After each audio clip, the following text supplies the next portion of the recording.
Install Android 10 on Poco X2 via Resurrection Remix. Please check the description for important notes and all the download links.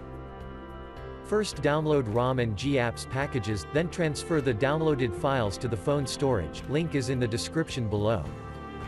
Step 2. Boot your device into TWRP recovery.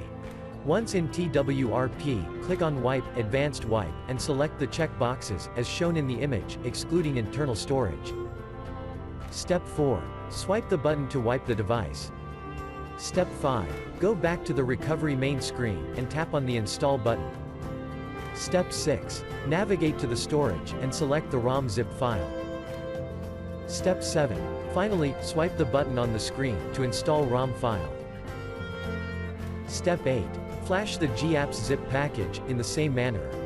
Step 9. After GApps flashing completes, select Wipe Cache and dalvik from bottom left side of screen, and swipe to wipe. Step 10. When the flashing process is complete, hit Reboot System.